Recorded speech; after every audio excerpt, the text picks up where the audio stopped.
Good evening and welcome to this lecture entitled How to Win Backgammon Matches. The original recording unfortunately failed on the night the lecture was given. This is a re-recording and hopefully this one will turn out to be absolutely fine. So without more ado, let's start. Firstly, a big thank you to everybody who contributed to React charity. React is a local charity that I support. You can see there it stands for Rapid Effective Assistance for Children with Potentially Terminal Illness. It basically supports low-income families who have children who are terminally ill or extremely ill. And you can see here the very powerful advert that they sometimes use. If you have not yet contributed and wish to do that, then here is the link to the Just Giving site, and I'd be most grateful if you would contribute. So, who am I? I'm Chris Bray. When you see me in the top right-hand corner of your screen, you'll sometimes get a side view because I'm using two screens to do this lecture this evening. So my apologies if you don't like my side view. I've been around backgammon for a long time. I worked for IBM as a specialist in telecoms and the internet for many years. I've played backgammon for 40 years, which makes me slightly old, but hopefully I've acquired a little bit of knowledge along the way. I wrote a backgammon column for The Independent for 21 years. That then went digital in 2016.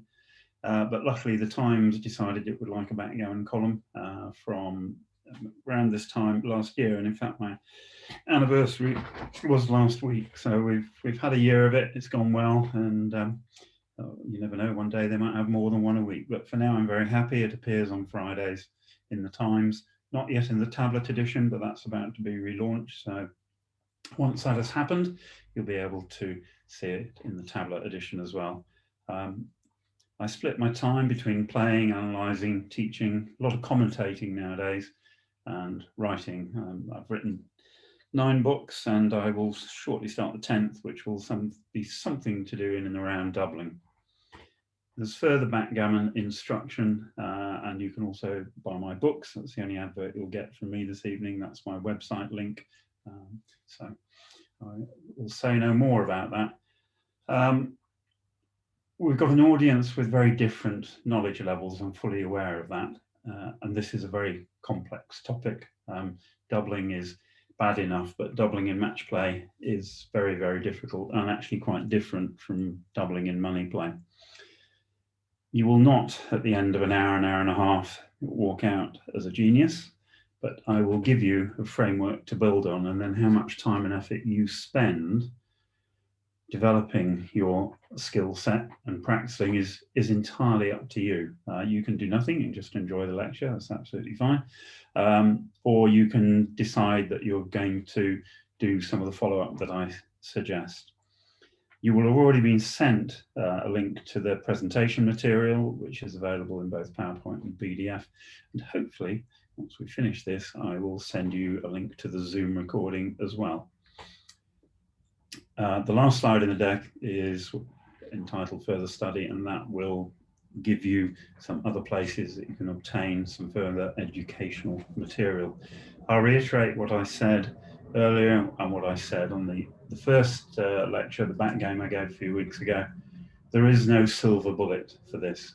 It's entirely up to you how much time and effort you spend developing your backgammon skill set. So sorry, no silver bullet. And I use this slide in the last deck as well. If you can't explain it simply, you don't understand it well enough, Albert Einstein. I hope I understand it well enough. I'm trying to pitch this at a couple of levels. So you'll see there's a lot of rollout data in this lecture. And if you're not interested in rollouts, you can simply ignore them. But I hope to get the main points across and develop your knowledge.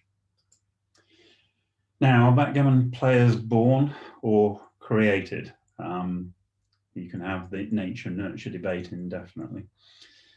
You need some basic skill sets, and very good backgammon players have extremely good pattern recognition. They have a good understanding of human psychology and risk and reward, and they can also do some of the maths that is required over the board. There's probably less of that than you think. But Malcolm Gladwell famously in his book Outliers said that if you want to shine, put in 10,000 hours. And most of the people who are very good at things in this world have put in their 10,000 hours.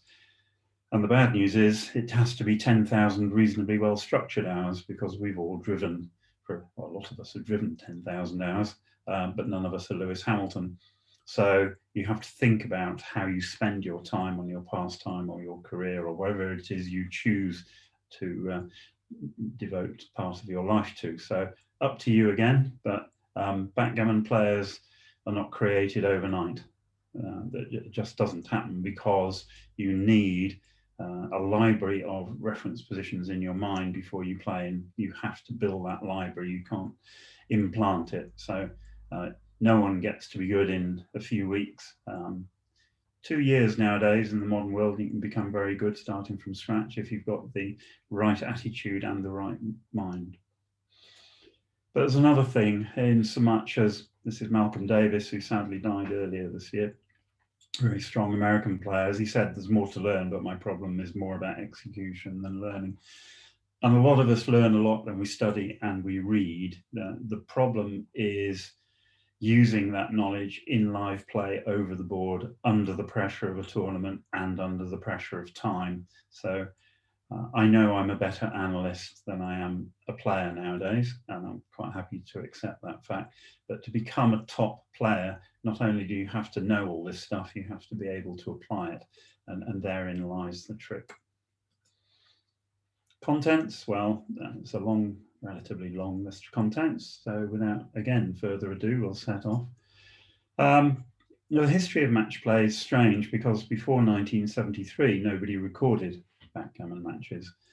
If you look at books from the 1930s, just after the doubling cube was invented, there's no mention of recorded matches. There's very little mention, actually, of the doubling cube, how to use it, etc. It took backgammon a long time to actually put down some of the basics that govern the game. So, for example, the fact that you have to have a 25% chance to take a double.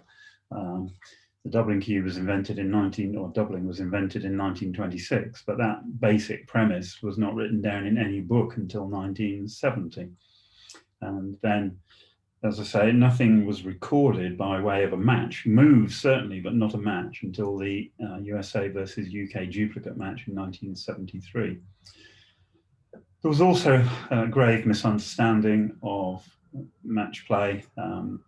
So here's a quote from the original Backgammon to Win by George Mabadi. If two absolutely perfect players engaged in a match, there would never be an accepted double.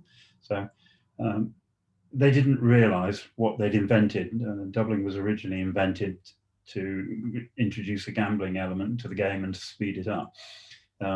The subtleties of the doubling cube did not become apparent for many years, and it wasn't really until computers started playing backgammon that we began to get a grasp of just how complex doubling is. Now, none of you would be here this evening, probably, except for the gentleman on the right here. That's Prince Alexis Obolensky. He's a Russian emigre. He fled from Russia in 1917, ended up in Istanbul, made his way to America. And even with him, it might not have been enough, but his gardener taught him how to play backgammon, and he introduced backgammon to his friends, or reintroduced backgammon to his friends and colleagues in the US. And it was Obolensky who created the International Backgammon Circuit, and the first ever tournament was in Nassau in the Bahamas in 1964. Interestingly, he's pictured alongside Lee Junod, who's one of 4 ladies to have won the world title since its inception in 1968. And one lady, Akiko, has actually won it twice. A very brief history then of tournament backgammon. The Crawford rule, introduced by John Crawford, is played universally. We'll come to that in a moment. The Holland rule was Tim Holland's idea that after the Crawford game, neither player could double for 2 moves in the next game, but that didn't happen. We know now that the UK versus USA duplicate match was the first to be recorded. And then recording matches was painstaking, because it had to be done by hand. And in the early days, people would pay assistants to actually jot down their moves once it became apparent that people were going to analyse matches and would improve through playing matches. Goulding's Backgammon with the Champions, a picture of it below. 1981, a series of 12 books, absolutely brilliant at its time. Painstaking to develop though, because all of those diagrams, an example of which you see there, were created with individual rubber stamps, no computer printout at this point in time. Even notation was not standardized until the mid-1980s. So realistically, we're only we're under 40 years into really tournament backgammon. So despite the fact that the game is many thousands of years old, it's actually quite young in terms of our understanding of the modern game. Match recording was difficult, but then of course computers came along, and then you could record your games automatically, and then you could download them, and the world moved on somewhat. Okay, so that's a brief history. Now we're going to talk about match equities and doubling windows. As it says here, understanding match equity is fundamental to becoming a really successful tournament player. What's a match equity? It's your chance of winning the match from the score at which you currently are. And we tend to look at scores not so much as how many points you've already won, but as the number of points that you need to get to win the match. So, for example, in this chart, blue needs 3, but red needs 2. Blue's chance of winning the match is 40%. So, that's it. Needs 3 versus needs 2 is the same as trailing 2, 3 to 5 as an example.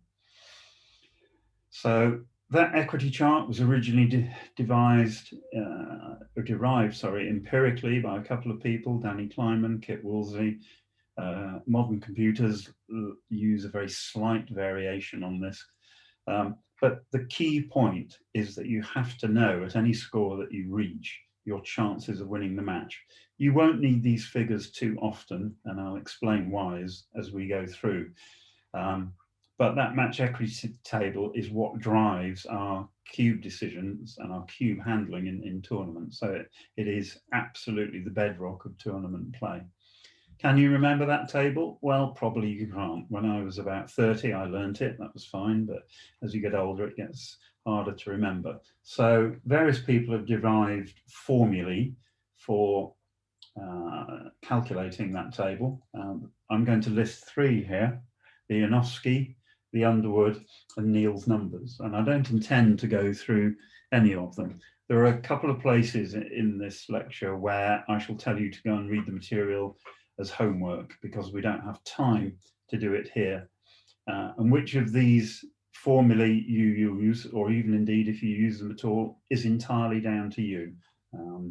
I use the Janowski formula on the few times that I actually do a match equity calculation over the board. I'm comfortable with that. A lot of people aren't. The Underwood formula and Neal's numbers are sort of easier to apply, but again, your choice. I just want to reinforce what I said. The number of points you have scored is not as important as the number of points that you and your opponent need to win the match. We therefore describe scores as the number of points required to win. For example, 1 away versus 4 away is used to describe a lead of 4-1 in a 5-point match, or a lead of 6-3 in a 7-point match. Now, the importance of time. So in the old days, there were no limits when you were playing backgammon. You could take as long as you like, although it was considered somewhat rude. Nowadays, virtually all serious tournament play is played with time limits. And basically, those time limits preclude the calculation of match equities for all but the very best players. Only in a critical situation will players take the time to do any calculation over the board. They will play because they have the knowledge of how to play at each score embedded in them, and we'll come back to that. So rather than learn equities, what you need to learn to become a good match player is to learn and understand as a minimum the correct cube strategies for all the scores in a 5-point match. And there aren't that many. And obviously basic theory is sort of group. So if you're trailing, you do certain things, and if you're leading, you do other things. What is vital is that the start of each game, you remind yourself of the correct strategy for that score. So even before you roll the dice, you say to myself, I'm 2 away versus 3 away. What am I supposed to be doing here? Right? Because that strategy will be different from if you are 3 away versus 2 away. So if you're trailing, you do one thing. If you're leading, you do another. Another point I'd like to reinforce is Moshi's rule. Moshi, the best player in the world, currently rated so by his peers, take at least 12 seconds on every cube decision, no matter how trivial it may seem. Cube decisions are absolutely crucial when playing tournament backgammon, and even more so as you approach the end of the match. You might think you know the answer, but why not take the 12 seconds, think about it, and then make your decision. I've watched a lot of backgammon during lockdown and over the last year or so. The vast majority of people play far too quickly and have a lot of time left on the clocks at the end of the match. There are players in the world who can play very good backgammon very quickly, but I would postulate that those are actually few and far between. And if everybody slowed down a little bit and made use of the time that they have to think through checker play and cube decisions, they would find that they had become stronger players. So it's not a race to finish the match. You're given the time, so why not make use of it? The next point I want to look at is the doubling spectrum. So in any game, you start in a position where you would not double, and if you did double, your opponent would take. You then reach what's called the doubling window, a position where you should double and your opponent should take. If you miss the doubling window, you get to a position where you should double and your opponent should pass. We always regret missing a good cubing opportunity, but these things happen. And sometimes you leap from the middle of that double take part of the spectrum into double pass, and it's no fault of yours. The last part in red, too good to double. So once you go beyond double pass, you're so strong that you should play on for a gammon, and obviously your opponent would pass if you double.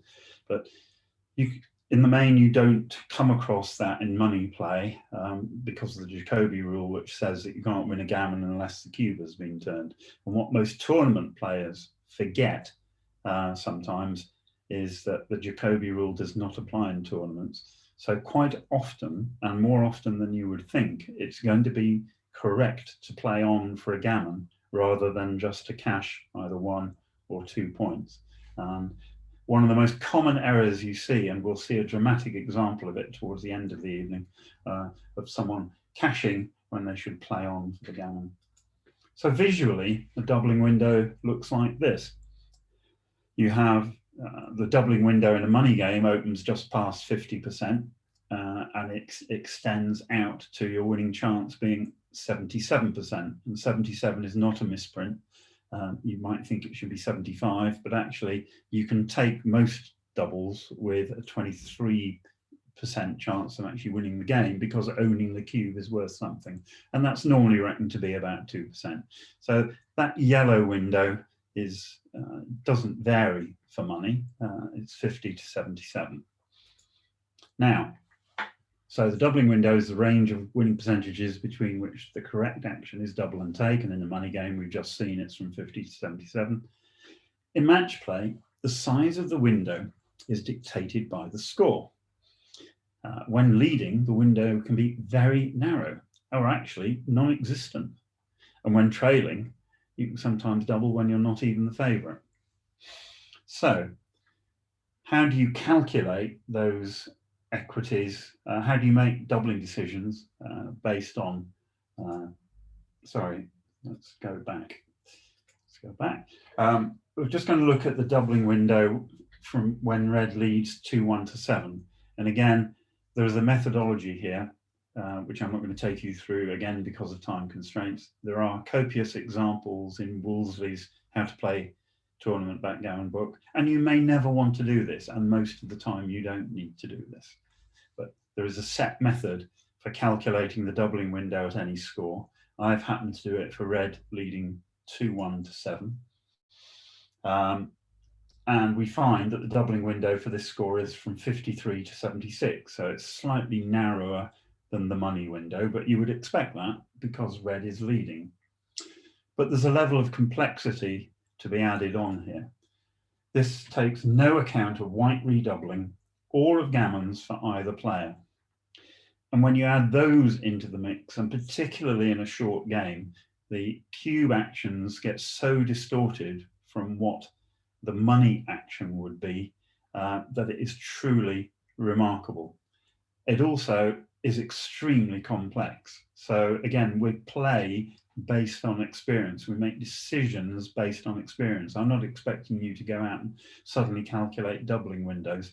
You get a feel for these things, and obviously I'll give you some guidelines, but again, practice makes perfect. So let's look at our first position of the night, and here's a skewed score example. Red leads 11-4 in a match to 15, and he already owns the cube on 2. So if he wins, he'll be 13-4 ahead. Might win a gammon, but it's not going to happen very often here. For money, you just sling the cube over and white would pass. White's got a very small chance of hitting, and nowhere near enough to take, and he's 26 pips behind in the race. So no brainer for money. But what about this particular score? Should red redouble? And actually the answer is no, because if red redoubles to 4 on this next roll, white will redouble to 8. And then if white wins with the cube on 8, he'll be 12-11 ahead, and red's lead will have been somewhat diminished. Sorry, the size of the thing. So what we find here is red should safety the checker on the midpoint, which he does on most rolls, but not all of them. Double 6, for example, doesn't clear it. But when you do the maths, and again, I'm not going to do that here, what you find is that the doubling window is only 0.5% wide. And no one's ever going to hit that. You won't even know if you're in a window that is that narrow. So anybody playing red would play on here and cash once they clear the checker on the midpoint. So just that's an extreme example of a doubling window shrinking to being 0.5% wide.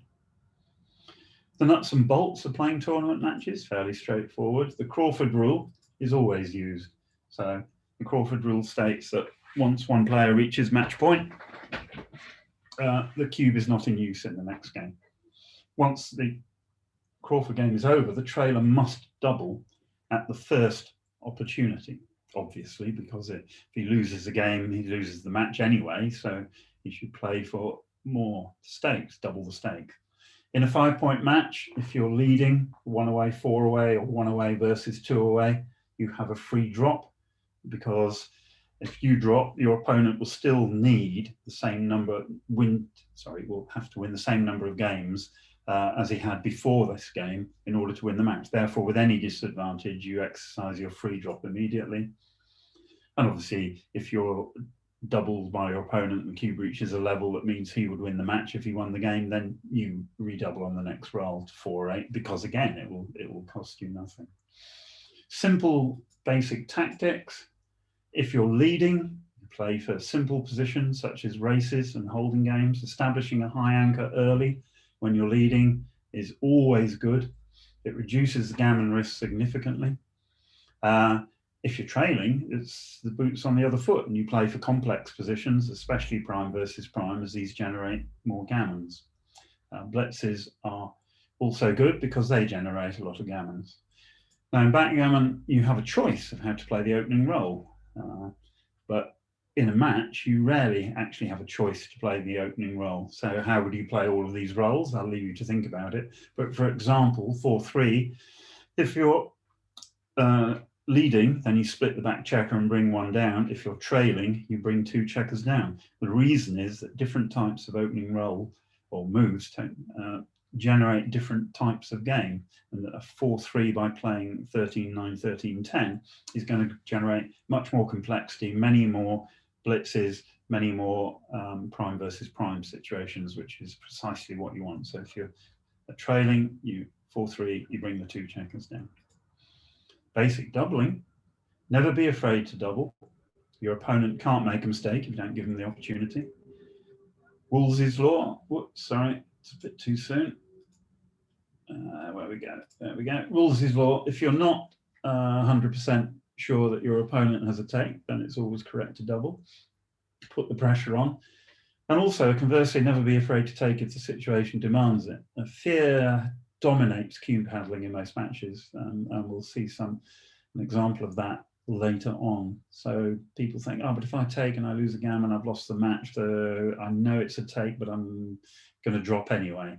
And that sort of thinking is no good. So you have to make the correct decision based on the position in front of you and the score. Early in a long match, cube decisions and strategies are likely to be the same for money, but the closer you get to the end of the match, the more the score influences nearly every doubling decision. And then you've got the problem that actually you're playing another human being. So Nick Ballard, a very strong US player, as he says here, will often redouble what he's pretty sure is not even a redouble on the chance my opponent will pass. It's a big key to winning matches about which the bots are clueless. So psychology comes into backgammon and tournament backgammon, and Knack's been very good over the years of applying pressure through what you would call aggressive doubling. So, basic doubling, key principles in tournament play: determine the correct actions in the money game, adjust for the match score, then and only then make your decision. Never forget there is no Jacobi rule or Jacobi. I never know whether it's Jacobi or Jacobi, but anyway, there is no Jacobi rule in match play, so you can win an undouble gammon. And then applying money game analysis to a match play situation is the most common error in tournament backgammon. So if I say this once, I'll say it 50 times. The score dominates your decision making. Now, as we go through here, we're going to look at some positions, and we're also going to have the benefit of rollouts from Extreme Gammon, the de facto #1 computer program in the world. A rollout consists of playing the same position many times, the different dice rolls, recording the results, and therefore getting a view of what will happen. A single game of backgammon is a one-game rollout, and you don't know whether you've been lucky, made the right moves, or whatever. So rollouts give you the chance to play the position out thousands of times, probably while you're asleep, and let the computer work out what the right decision is. And it does two types of rollouts. The first one is for doubling cube decisions. And again, I'm not going to go into equities and stuff like that. But the bigger your equity number, the more chance you have of winning. So in this particular example, you can see on the left, no double is 0.664, double and take is 0.621. Therefore, the correct action is no double. But XG also gives you a little added bonus here. Best choice, 10.3%. What does that mean? That means that if 10% of people would actually pass the double because they didn't understand the position, then doubling actually becomes technically correct. And of course, you don't know whether 10% of people will pass, but it gives you a guide as to how close to actually doubling or not you are. If that figure was 50%, you'd be doubling very quickly. The other type of rollout is to look at checker plays, and there you get the moves listed from top to bottom in sequence of best player at the top to worst player at the bottom. A play in black is okay, that's fine. A play in green is an error. There's a specific definition of an error, which is an equity difference of minus 0.030, and a blunder, an equity difference of minus 0.080. Everybody makes errors every game they play. The game is too difficult to play perfect backgammon. If you only make errors, you're going to be a very strong player. If you make one or two blunders in a match, you will still be a very strong player. The things to avoid are blunders, and people tend to make blunders either through pure oversight or a comprehensive misunderstanding of what's going on in the position. So, and we'll see a few of those, believe me, as we go through. So, what I said before was that it was important to understand what to do at every score in a 5-point match. And I'm going to look at some of the key ones now. And you'll have a a list of things that you should do with each score, and then again, it's down to you whether you study and then bring those to be used in your matches. So if you're 2 away versus 3 away, that's not a very big lead. So that's a lead of 3-2 to 5 or 5-4 to 7. You're a 60% favourite. That's fine, you're favourite, but it's not a big favourite. And then what we do here is we have a strategy for the leader and a strategy for the trailer. So the leader with a gammon threat should play for an undouble gammon because he doesn't want to give the cube away because it will come straight back. But if he wins a gammon with the cube on 1, he'll have won the match. In non-gammonish position, the trailer's take point is 25%, and it's exactly 25%. And I'll explain the rest of that sentence with an example in a moment. If you're trailing, then you double much earlier than usual because the leader's take point, this is all worked out from the match equity tables, is 29% rather than 25%. So that 4% is quite a big difference. But with any gammon threat, then you double even earlier. And again, we'll see an example of that. So here's our first example. This is taken from the World Championship. I can't remember the year, but it's Savio against Pan. And red is on roll. Now, as I said before, the first thing you decide is what is the correct action for money. And if you played enough backgammon, I think you should know that this is a fairly clear double and a very easy take. Red has only got 2 points in his home board, white's got good structure, etc. I'm not going to go into the depths of each position. But leading 2 away, 3 away, red should just play on for an undouble gammon. You can always use the cube later, don't forget. So, but what he elected to do was to double. And as you can see there, no double is 0.628, double take is 0.203. That's a quintuple, what we call a quintuple blunder, 5 times 0.08.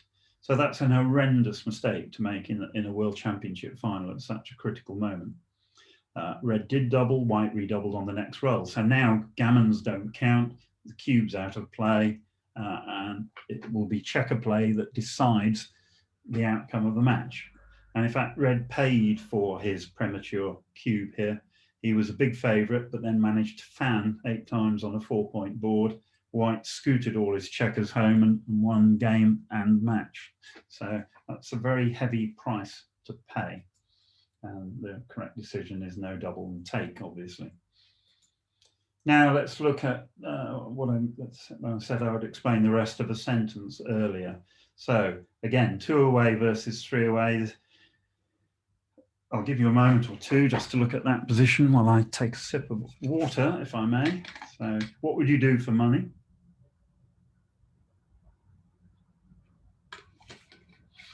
So this is a known reference position to anyone, again, who plays backgammon a lot. Red is 20 pips up, but white has a classic 5-point holding game. Red has made his bar point. And this is a double and this is a take because white has 2 ways to win. He can catch up in the race or he can hit a shot. If red was 3 or 4 more pips ahead, it'd probably be a pass for money. But the point is now what happens at 2 away versus 3 away. Now, if red doubles, white will take, and then on his next roll, he will redouble to 4. But he's lost the use of the cube. Now, if this was a money game, he'd hold the cube on 2, and if he got a shot and hit it, he could redouble red out when red still had some winning chances. But you can't do that in the situation because you've already redoubled. So the cube, the efficacy of the cube has disappeared. And actually that makes this a big pass. Now, I've benefited from people taking this time and time again. White does better to pass and play from 3 away, 1 away, Crawford, than he does by taking, because at 3 away, 1 away, he has to win the next 2 games, 25% chance of winning. So he's not in the right ballpark, basically. So he has to give this one up. What about this one? This is another known reference position. Red with 2 checkers left on the 2-point, white with checkers on the 1 point. What's the correct cube action? So for money, very clear, it's double and take. Red wins 26 games out of 36. White wins the other 10. White only wins 9, needs to win 9 to take. So for money, it's double and take. We've known that for a long time. Sorry, let me just flick that off. But at this score, so 2 away, 3 away, if red doubles, white will never have the chance to redouble, and that's very important. Secondly, the 2 points that red wins will win him the match with perfect efficiency. So that should set the alarm bells ringing. And actually, this is a huge, huge pass. White should drop and play from, again, 3 away versus 1 away. It's a double and it's a pass. This is the maths, and again, I'm not going to go through the mathematics slides during this presentation, but you see the bottom line. By a huge margin of 5.5%, it is correct for white to drop. So always beware of cubes that either A, get your opponent precisely to the number of points that he needs to win the match, or B, get him to the Crawford game. The latter is not quite as powerful, but it is powerful. So just be aware of you've got to think about cube efficiency, and I'll come to that as a slide in a few moments. This is a classic 3 away versus 2 away position. This is actually the final of the 2018 Scope tournament. I was red, Eric McAlpine was white. For money, this is nowhere near a double. It would be premature to double this position. But I looked at the position and I thought, well, white's got 3 loose blots. I've got 2 points for my inner board, and the little bell rang and it said there's a gammon threat here. So you should double. And I did double, which turns out to be correct. And in fact, not doubling is a blunder. There were several people watching, and there was a sharp intake of breath from a few at this premature cube. But I rolled 6-1. I made my bar and hit Eric on the 5 point, and he stayed on the bar with a 6-3. And about 10 or 12 rolls later, I won a gammon for 4 points and the match. So you can double far earlier than you think in this score. Now, this is a sort of position that only a computer would find. So red is on the bar against a 5 point board. White is on the bar as well. But if red loses, he's probably going to lose a gammon with 2 checkers closed out and loads of other crossovers. So he doesn't risk much by doubling, because if he loses, he's probably going to lose a gammon in the match anyway. But he gains when he doubles. So if he rolls 5-2, 5-4, 5-5, 5-6 even, goes on to win the game, either he might win a gammon, unlikely, but if he wins 2 points, he gets to the Crawford game. And this is a case where doubling reduces one's negative equity. So obviously he doesn't become favourite in any way by doubling here, but because overall his equity improves, then he should double in this position. You'll only come across these once in a blue moon, and you may miss them, but computers have taught us to look out for them. And just occasionally you'll see one or 2 of the top players make a double like this, and you go, God, I don't understand that at all. Well, here's the explanation. And it's all down, let me say it again, it's driven by the score. You must look at the score all the time. Keep it in your mind. Now, 2 away versus 4 away, you're a 68% favourite. So that's leading 5-3 to 7 or 3-1 to 5. As the leader, you rarely double, because if you double, you'll get double back straight away by your opponent, because if he loses 2 points, he loses the match, so he must redouble. It's a free redouble. The trailer's take point is very low, because he will redouble to 4 immediately. So you hardly ever double at that score. You tend to play on for an undoubled gammon, and the doubling window is only 8% wide, so your chance of actually hitting it are pretty low. From the trailer's perspective, in a non-gammish position, you should be slightly wary, because again, if you double to 2, then the leader, those 2 points give him the match exactly. So you need to be slightly wary of doubling. And in fact, his take point, instead of being the regulation 25%, is only 20%. With gammonish positions, it's now very different. And it's the leader who must be wary, as the 4 points could be used with optimal efficiency by the trailer. And we'll look at an example of that in a minute. But let's clarify the first things first. So this is a standard double 5 blitz. White has opened with 4-3 and played 24 to 21, 13 to 9. Red has rolled double 5, putting white on the bar, and white has stayed on the bar. What happens next? So for money, again, this is in Wolves' Encyclopedia of Backgammon, and so if you've read that, you will know that this position is a double and a take.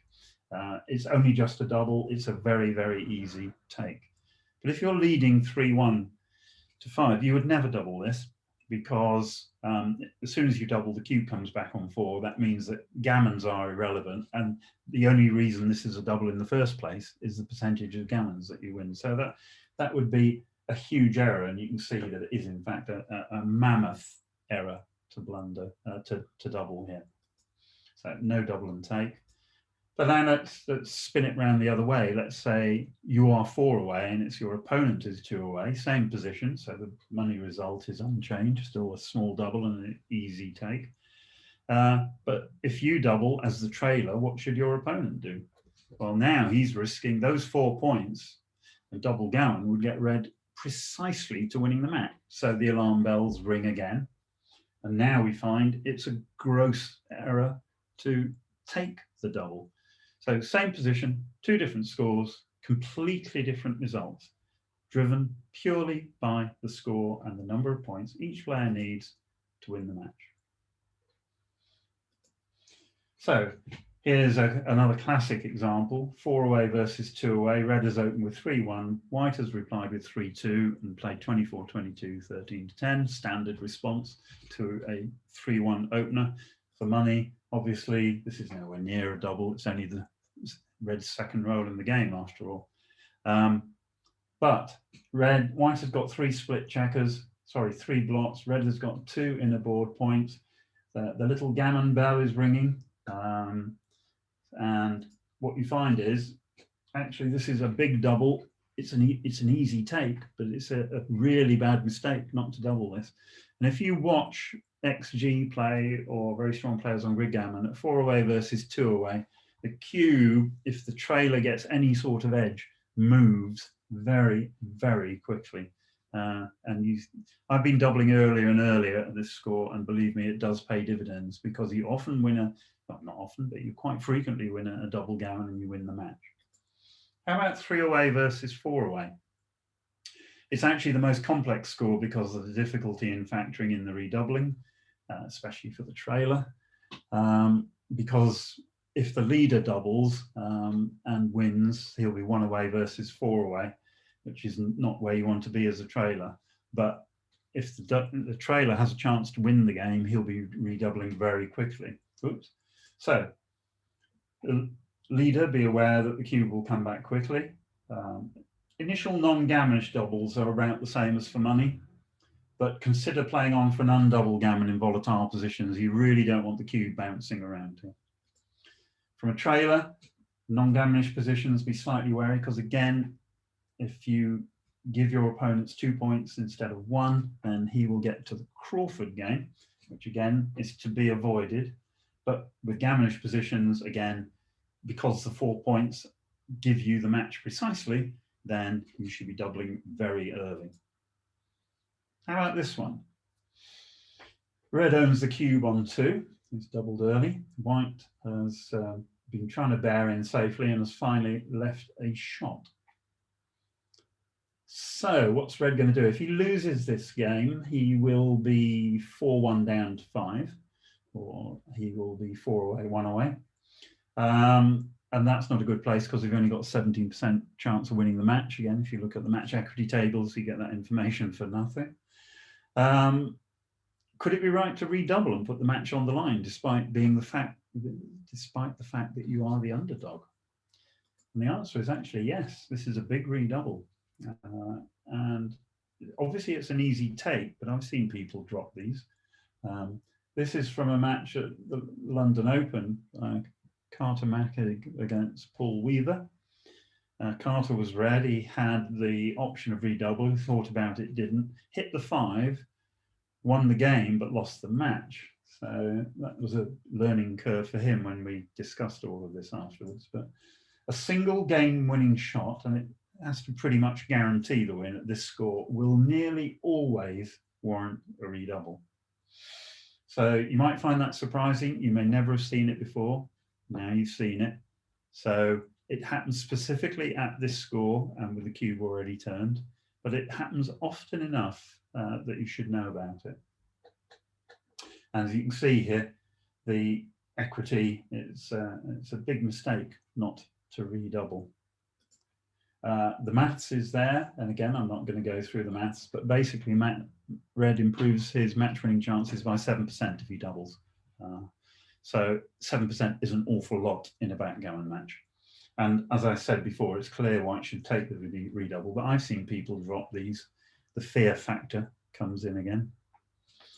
What about 2 away versus 2 away? So 2 away versus 2 away, the take point for either player is 30%. Again, that's derived from the match equity chart. So whoever turns the cube first kills gammons and redoubles, kills the cube. Effectively, the game becomes double match point. You should double if after the next exchange you could lose your market. And between 2 strong players, the next game will always be the last. But if your opponent doesn't understand that, it can occasionally pay to wait because you may get an incorrect drop. Most of the time we're playing with people who know all about this stuff, and you'll see the cube move on the first roll by one of the 2 players, or maybe the second roll that was. The reason is this visual representation of the doubling window.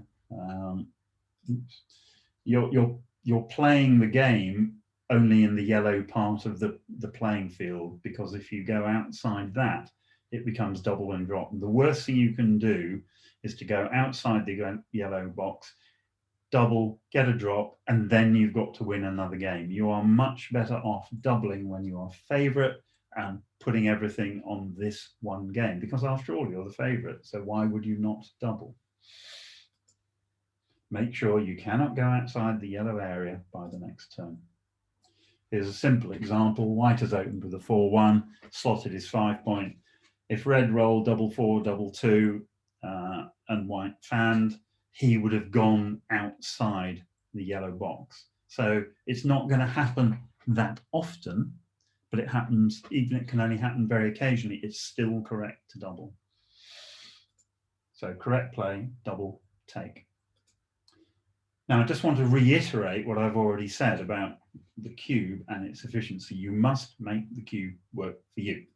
So doubles that get you or your opponent to the match or the Crawford game with perfect efficiency, no overage, are very likely to be very powerful. So if you win a gammon with a cube on 2 when you're already leading 1-0, that will give you the 5 points you need. It will be perfect. But beware of overage, winning more points than you need, because overage leads to inefficiencies. And overage for either player may well change your doubling decision. Basically, this is one of the most important slides in this lecture. You must understand the concept of cube efficiency and overage and begin to use them in your own games. So here's an example, just using a position that Tim Cross analysed at a point in time. And let's look firstly at the score 3 away versus 6 away. What's going on here? So if red doubles, and if things go well, he'll win a gammon. That will win him 4 points, and he will get 8 points, but he only needs 7. So that should set the alarm bells ringing for red. Obviously, giving white the cube in a volatile position, which is prime versus prime, is quite risky. So you want white's position is stronger than it looks because of that 4 point prime in his home board. So Red actually does a lot better to play on for an undouble gammon and get to 1 away, 6 away Crawford, which is an extremely efficient thing to do. So he should not double. It's relatively close, but it was still nearly a blunder to double this position purely because of the overage. So the correct play is no double take. Now let's say that red is only leading 3-1, so he's 4 away versus 6 away. Does that make a difference? Yes, it does, because now the 4 points that red wins with a gammon give him the match exactly. So he would win the match 7-1 with perfect efficiency. So now the alarm bells are ringing for white. And certainly white should drop if doubled. And actually, XG says it's too good to double and pass. But there are times in life when you have to make practical doubles, irrespective of what XG says. And I would certainly double this position in the hope that white might take, because it would be an error. But there will be a percentage of people. It only needs 1% to take, as you can see there, to change the decision. So again, these two positions, the same position with 2 scores, gives you a dramatic example of just how important overage is. So cube efficiency, overage, remember that. This is another position. This actually comes from my last book, Backgammon the Final Win, and it's an error on page 148 because I misanalyzed it, and the book will be republished with the correct solution in the new year. Now, this is a prime versus prime position, and there's a rule of thumb that says all prime against prime positions are doubles and takes, and this one is no exception. White's got plenty of time to play in the outer board, but he's got 2 checkers trap. Red has got 1 checker trap, but he's running out of time. The end result of that is that for money, it's a double, good double, but it's also a very easy take. But actually the score is 4-0 or 3 away versus 7 away. What's the right cube action here? Now red should think prime versus prime. If the cube goes to 2, it could go to 4, and if it goes to 4, actually my opponent could win a gammon if things go well. And here it would be a very, very big mistake to give white the cube, and red should play on for an undouble gammon or until the position becomes a lot clearer. So again, if red doubles and wins a gammon, guess what? He's 1 more points than he needs again. So the overage and the efficiency is clear for all to see, and red should make the appropriate decision. So no double and take. Now, for a bit of fun, I just thought I'd include the worst redouble I've ever seen in match play.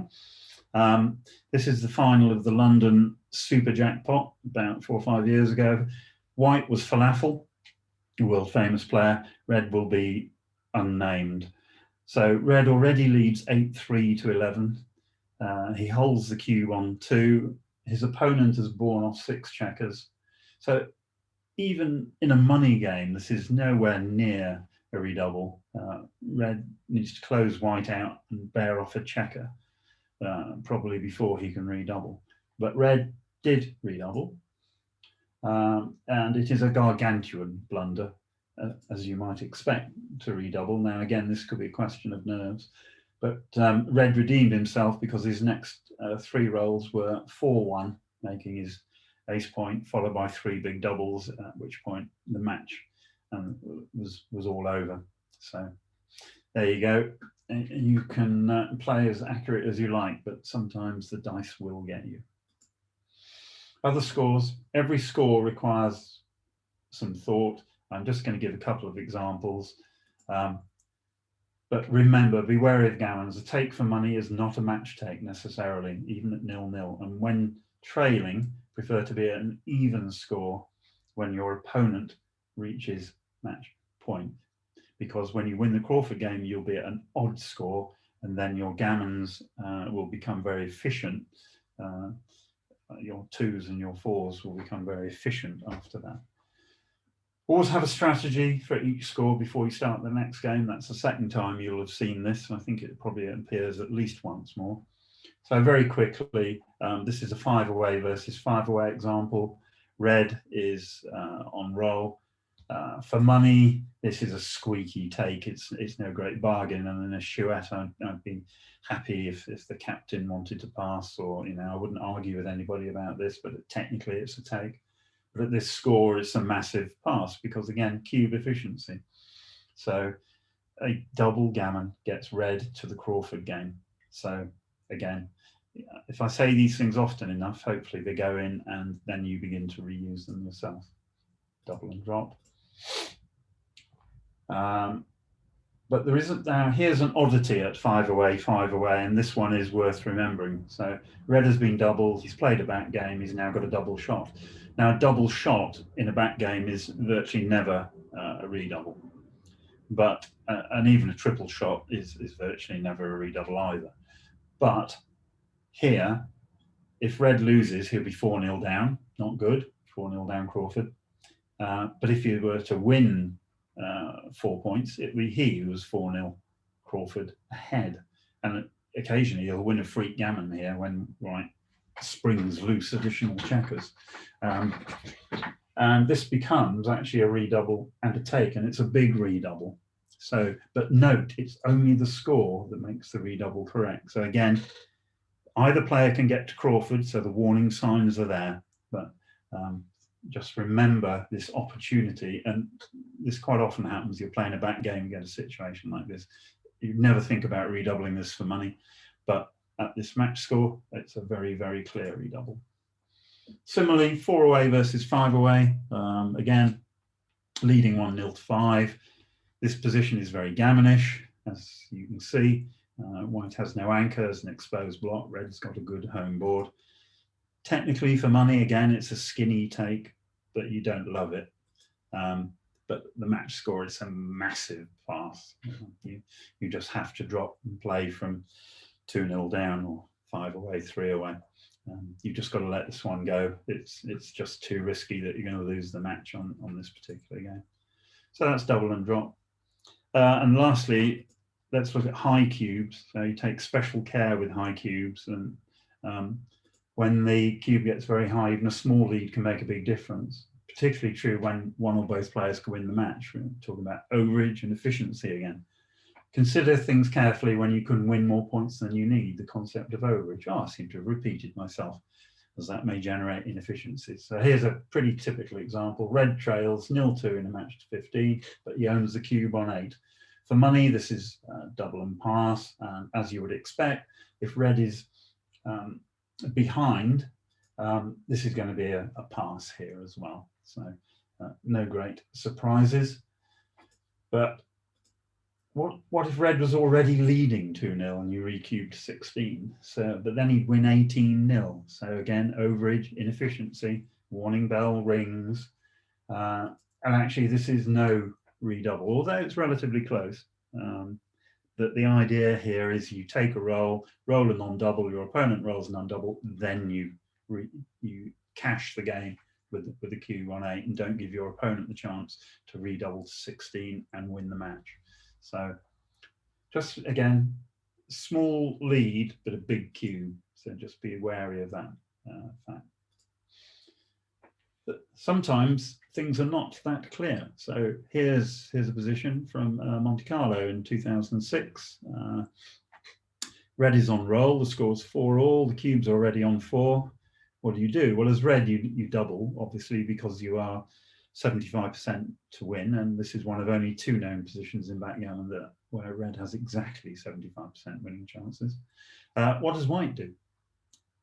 White in the money game could take or pass, and he'd be making the right decision because, again, he's got precisely 25% winning chances. So the answer is it depends, and it actually depends on the players involved. So if red is the stronger player, white will probably take because he'd be happy to put lots of points on the line against a superior opponent based purely on the roll of the dice. But if white was a stronger player, he'd probably drop because he'd think that he can catch up the points deficit with his superior play. And in fact, I was white and I was the inferior player. The red was one of the top 10 players in the world at the time. So I took the redouble to 8. My opponent rolled 3-2, which didn't make him the world's happiest man. And in fact, he lost the plot and lost the next couple of games as well. And I won the match very easily. But so you have to read your opponent. You have to know what's going on a bit. So the last score we look at is double match point. So here the play can be quite different from normal play. You keep all your checkers in play. You don't really want to blitz unless you have to, because it's very committal, a blitz. If it fails, you quite often have no way back. Don't fear back games, but they need to be well timed. Whoops, sorry, gone too quickly. And you hold anchors longer than usual because you can't lose a gammon, you can't lose a backgammon, so you don't have to run a checker home or worry about saving the gammon, so you hold the anchor longer. Simple running plays are good. 24-14 with an opening 6-4 is the preferred opening with a 6-4. So here's a sort of the sort of problem that you get into at double match point. How should red play 3-1 here? Well, he's got two basic choices. He can make the 5 point, which is the positional play, or he can hit 13-9, which is obviously, when in doubt, hit. But obviously, his opponent has got a 3-point board. His opponent's got a lead in the race, and therefore he could easily lose a gammon. But obviously, losing a gammon is irrelevant. So, for money, it doesn't matter which play you make. The equities are about the same. The two game plans cancel each other out. But at double match point, it's very clear that red should hit because he can't lose a gammon, because he's trailing in the race. So he doesn't have that fear. So again, think about the implication of gammons or the lack of them, because that will influence your decision. And the right play here is 13-9, surprisingly enough. Here's an example of a good player playing well. Double match point, the cube's already on 2. How would he play 6-5? You could try making your opponent's bar. The vast majority of people that I show this position to play 24-13. They run a checker off and keep the 2 point. But actually, you generate more shots more quickly by running off your opponent's 2 point with 23-12. It looks risky. For money, it would be ludicrous because you lose far, far more gammons than you do with the other play. But you're not worried about gammons. You're not worried about, you mustn't crash your board, so that's not an option. All you want to do is generate a shot and hit it. And the way to do that is to play 23-12, because then some of red's 6s play awkwardly. You keep a checker on the 1 and 2 point for awkward bearing later. No way, you're only going to win 15% of the game from here. But it's important to make the best play in all available situations and not just get upset that you're losing. So one of the best players in the world found the correct play of 23-12. Sadly for him, he didn't win the game. But the important thing is to play the best move all of the time. Just in general, some comment on checker play variations. We've already seen this, so I'm going to do it quickly. So when you're leading, play for simple positions, races and holding games. When you're trailing, play for complex positions, and think about those opening rolls and the opening roll responses as well. So here's an opening roll response. Red is leading 6-1. It's after the Crawford game, so he knows he's going to be doubled next time. So how do you play double 2? So for money, you might play 24-22 twice, 6-4 twice. You might even try 13-11 to 6-4-2. At double match point, and with the cube about to come your way, there is only one sensible move, and that is to play 24-20 and make your opponent's 5 point. That dramatically cuts down on the number of gammons.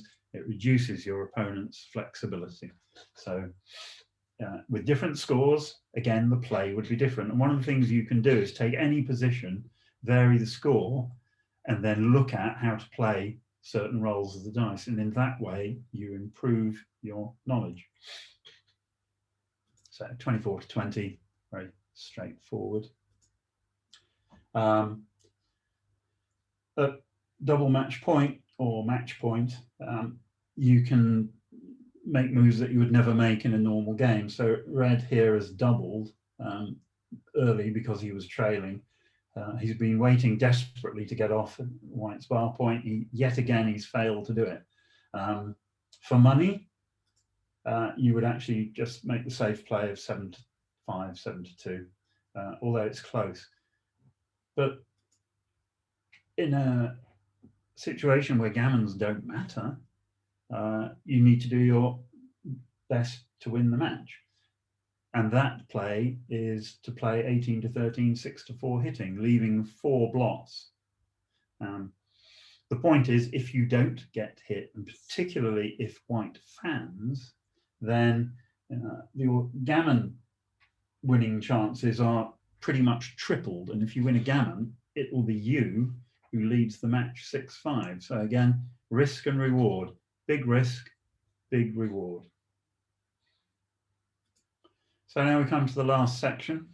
Here we'll have a little bit of fun along the way. A few video clips, and I apologise for the quality of a couple of them, but they are rather old.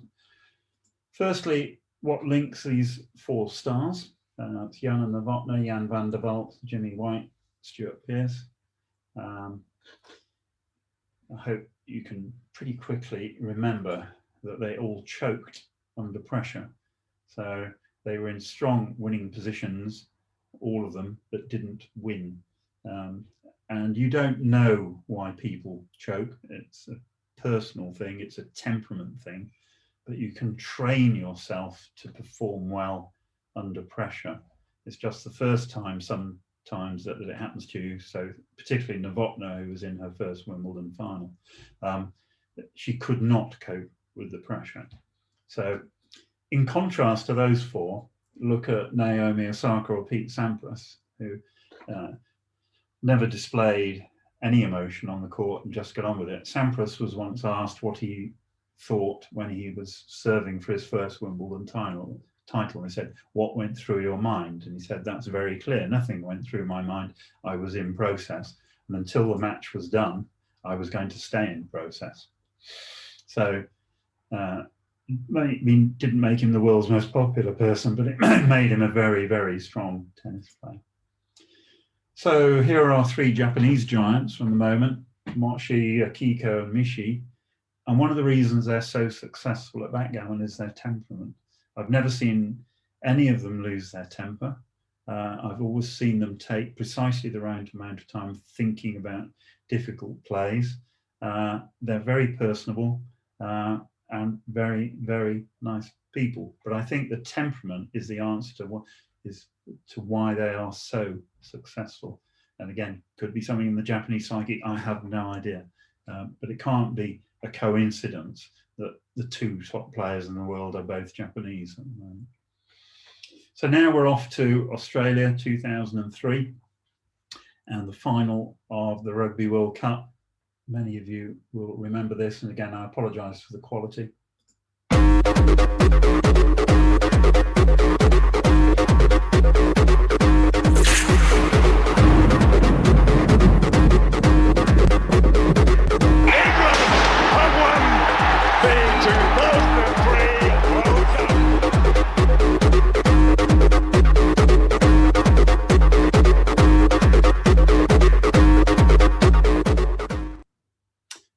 Now, I'm sure many of you will remember that, well, at least if you're old enough. And the point about that is that drop goal originated from a line out just inside the Australian half, and every move in the sequence that led from the line out through a couple of mauls to the position where Wilkinson kicked that drop goal had all been rehearsed time and time again in practice. So Clive Woodward, who was the coach, basically had a thing called teacup. Teacup stands for thinking correctly under pressure, and this is his whole ethos in coaching, so that you can perform under pressure in exactly the same way that you do on the training ground. Because, as we've seen with the choking examples earlier, things can go dramatically wrong. But that whole England team was rehearsed to do precisely what it did, and they delivered. So to quote Matthew Pinson, Lack of skill, discipline, or fitness are common amongst all but the top sports people. Once you get to the top, it's pressure, the influence of opposition, or mental toughness. So they're all fit, they're all honed, right? But it's how you perform on the day and whether you can cope with the pressure of the event. And patently, there are people who cannot cope with the pressure of a high-level event. And the other quote I'm going to use here is from Bridge. It's Bob Hammond, one of the 2 or 3 top players in the world. So he once said, "Fear the cards, never the players." And so you paraphrase that for backgammon: fear the dice, never the players. So if you're playing Mishi or Moshi, bad luck. You're playing Mishi or Mochi. Have a good game, but don't lose because of the person you are playing. Only lose because of the dice. Right? You might make mistakes, and they will probably be better than you, and they will be the favourite. But never, ever fear the actual person on the other side of the board. So now we're going to go to Cyprus, the 2018 Cyprus final. Now that match was between Frank Stepler and Aurélien Bonnet. It was a double elimination event, and Bonnet was undefeated. So Stepler had to win 2 matches. First match went to double match point, and Bonnet had a 6 shot. I think he actually had a 6 or a 5-1 to win that game and therefore the match. But he missed the shot, and so it went to a second match. The second match was 9 points. And something happened to Bonnet between the first and the second match. Now, whether they did a deal about the money, he said he was tired. He'd been playing backgammon sort of ceaselessly for 4 days. But he completely lost the plot in the second match, and it was very strange to watch. I was part of the commentary team, and one of the things I've put in further study is the videos of those 2 final matches, because I think they're worth listening to and studying, and the match files are also included in the Google Drive set of folders that I've given you. So first game, Bonnet red won. He won a point. That's fine. Second game, Stepler doubled early. Red escaped and is now playing for a gammon. And we got to this position, and we couldn't understand in the commentary booth what on earth Bonnet was thinking about. So in this position, he's got 16 shot leaving numbers. So white on average will hit 5 and will probably win 4.5 of those. But Bonnet's going to win the other 31 odd games, and the vast majority of those will be gammons. Therefore, it must be right to play on. But that didn't happen.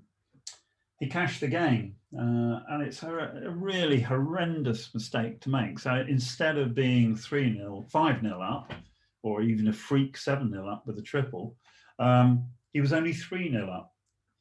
And we began to worry. And then we got to the next game, and again, Bonnet was cruising to a gammon when he had to leave a shot on his ace point that Stepler hit. Now Bonnet's on the bar, but he's 58 pips ahead. He's got a 5-point board against a 2-point board. He's got 2 blots to shoot at. And I'm sure you can work out just as well as I can that doubling here is a terrible mistake. But he did exactly what he did in the previous game. Too good to double drop. Now, instead of being 6-0 up, or even, 7-0 up, now he's only 4-0 up. So he's paid a very heavy price for not having the nerve to play normally. It was really very strange to watch. And then we come to the denouement of the final with Bonnet on roll here again, leading 7-6. How would you play 6-1? Just give yourself a moment to have a look at that.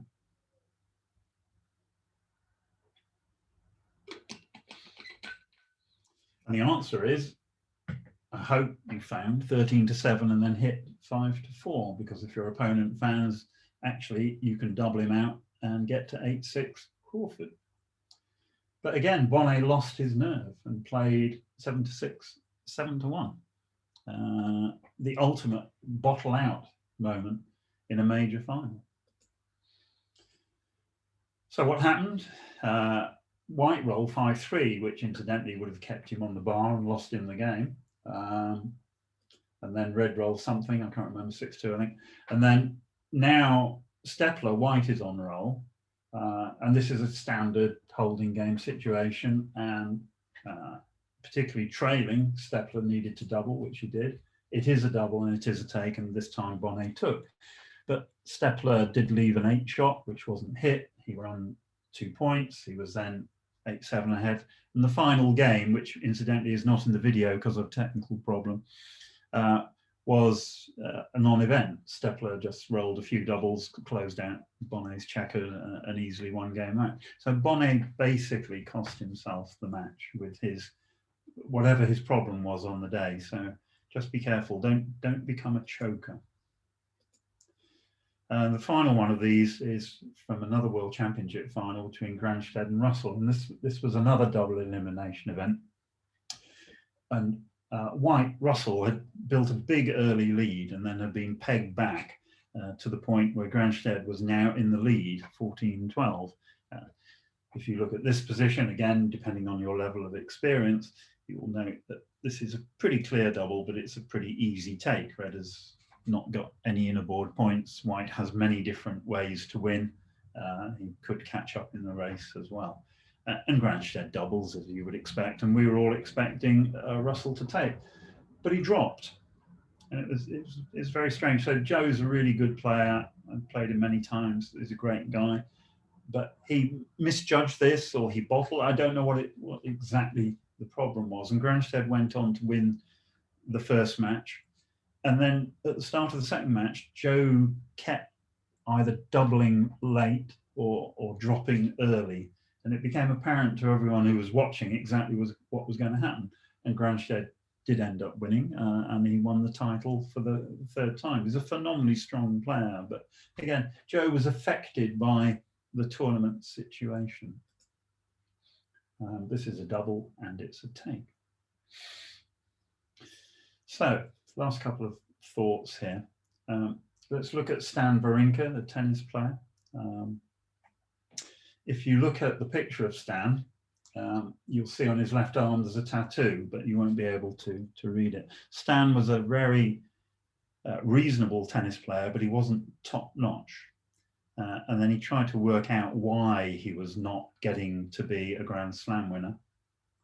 And eventually he found a quote from Samuel Beckett: "Ever tried, ever failed. No matter. Try again, fail better."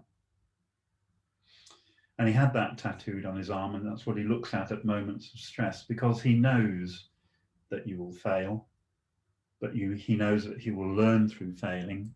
He will then try again, and he will try again, and he might fail again, but ultimately he's going to win. And that's precisely what he did. He became a Grand Slam winner with the aid of that prop. Now, different people use different things. You might have a lucky rabbit's foot. It doesn't matter. You just need a trigger to help you to remain calm in crucially tight situations. So we're now going to go to the last couple of things. I'm going to show you 2 video clips, and the motto here is never, ever give up. Firstly, we're going to the Ashes test in Birmingham 2005. I got on a plane in Spain, and last 2 Australian batsmen were at the crease. They needed 85 runs to win. So I thought that's a done deal.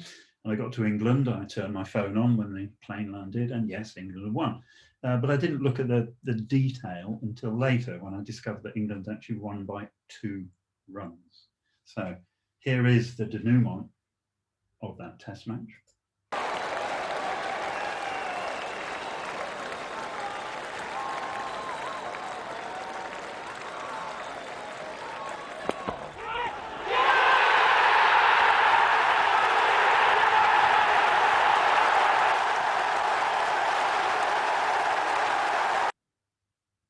And one of the things that happened after that wicket was taken was that Flintoff, instead of celebrating with all his friends, in a great act of sportsmanship, went over to Brett Lee, who'd been dismissed, to commiserate with him, because obviously they battled long and hard, only to fail at the final fence. This versus the US ladies match of 2 weeks ago. Match play, red trails 5 at quarter to 9. Now, just before this position was reached, white had rolled double six and taken 4 checkers off, and I was commentating, and Dorothy Lee was playing the red checkers, and I said, "Bad luck, Dorothy. Sometimes you just cannot win. Bad luck, and I will just consult and go and find the next game to commentate on. But obviously, we'll see this through to the end." And then there was egg on my face because Dorothy rolled 2 double sixes. Her opponent threw in a couple of 2-1s and a double one, and Dorothy won the game. What were her winning chances in this position? 0.6%. That's not very high, really. Not only that, but if she won this game, she had to win either a gammon in the next game or the next 2 games to win the match. So her match winning chances were 0.18%. But in backgammon, these things happen, and it did happen, and Dorothy won the next 2 games and the match. And the ladies lost by the agonizingly close score of 129 to 127. Great weekends backgammon, really close. They won more matches than the American ladies, but they lost more of the PR ratings, and there was a point per match for the PRs. So, never give up. So in summary, learn the key match equities, either understand the table or be prepared to derive it through formulae, or even if you don't do that, you need to learn the basic strategies for each score in a 5-point match. Always consider cube efficiency, overage. So this should be a fundamental driver for your decision making. Before you start the next game, make sure you know your strategy for the score you've just reached. So that's the 3rd time that has appeared in this presentation. Now, many, many years ago, Jacqueline Suzanne wrote a book called The Valley of the Dolls, which, if you're old enough, you may remember. It was also a trilogy. And the 3rd book in the trilogy was called Once is Not Enough. And doing this lecture once, doing the presentation once, is not enough. I regret to say that you will have to reread the presentation. Your homework is to reread it once a week for the next 6 weeks, but that is entirely up to you. If all you've done is have a pleasurable evening listening to this and you don't want to get into the detail, absolutely fine. People play backgammon for all sorts of different reasons. But if you want to do the work, the materials are there. Sorry, I've just flicked back by mistake. Be bold. There's very little place for timidity in backgammon. And to quote Carl von Clausewitz, given the same amount of intelligence, timidity will do 1,000 times more damage than audacity. If you want to do some more studying, one is a book, How to Play Tournament Backgammon by Kit Woolsey. The 5-point Match by Kit Woolsey is a web article which looks in detail at every score in a 5-point match. There's an article by Tom Keith, which is interesting for mathematicians on positions that are both too good and not good enough to double. And the 2 videos of the Cyprus Open final are there for you to enjoy. You'll need about 4 hours to listen to them, and you can do it in bite-sized chunks. But it's not only the match play, it's the general interchange between the commentators which make them good videos. And I think you'll learn quite a lot if you have the time to watch them. Normally now I'd say any questions, but I'm the only one in the room. So I hope you've enjoyed this. It's quite difficult, it's quite complex. There's a lot in the presentation and the lecture, and I would reiterate that really once is not enough in this particular case. I'm going to look at doing more lectures in the new year. I don't know how long we're going to get locked down for, but it's been great for React as a charity to see the influx of funds that these have generated, and I'm quite happy to pass on what knowledge I have. So I will now wish you a very good night and a good evening and lots of study.